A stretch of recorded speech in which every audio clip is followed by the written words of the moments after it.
الحر ده بصوا، واقوم جاي هنا كده او محدد على مين، على الاستاذ الاقسام كده اهو. شفتوا التحديد الحر بيعمل ايه؟ شفت جماله؟ بتحس انك انت كانك ماسك قلم وبتحدد على الراجل اللي انت عايز حاجه حره معاك، حاجه لذيذه كده. بس لو ايدك اترعشت انا مش مسؤول، لان ده من عيب الكلام دوت اهوت كده. حضرتك عايز تعمل ايه دلوقتي؟ عايز اشيله خالص من الصوره، شلته من الصوره. واحد يقول لي لا انا عايز امسحه خالص اهو. حضرتك استخدمت راسه؟ نعم. حضرتك استخدمت راسه؟ اللطو. ما انا هشرح كلمه اللطو بقى. فبعد كده عايز اعبيها بقى اسود، اعبيها اسود زي ما انا ايه عايز. انما هي دي اداه اللطو طول ده بتعمل ايه؟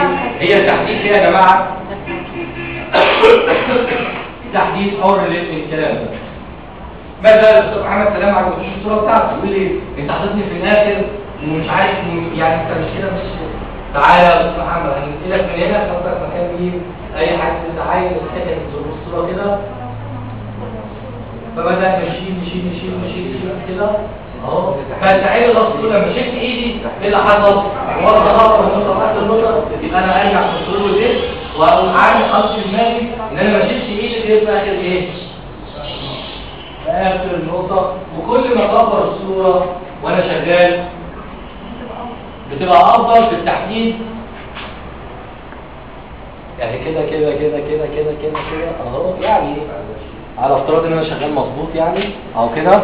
وبعد كده اهو عاملها بالقصد كده اهو، واخده كده واحطه مكان مين؟ هو مكانه فوق دماغنا كلنا وفوق دماغنا، يعني لو ايه كده اهو ماشي كده يا جماعه. احطه في اي مكان انا ايه عايزه. طبعا ازاي ادمجه بقى عمليه الصور دي هناخدها كل شيء ايه، بس انا دلوقتي بقى بكلمك في موضوع الايه التحديد.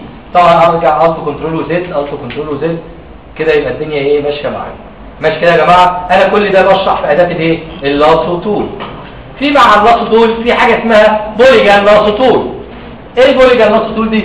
انت دلوقتي وانت شغال باللاسو تول ماسك قلم وكانك ماشي القوس بتاخده قوس والدايره تاخدها دايره. طب افرض حضرتك انك انت عايز تاخد باللاسو تول ديت اجزاء مضلعه. يعني ايه؟ منتظمه، خطوط طول وعرض وخطوط مايله، بس خطوط ما فيهاش اقواس. يعني انا لو انا رحت ليه البوليجان ديت هبص هتديك ايه؟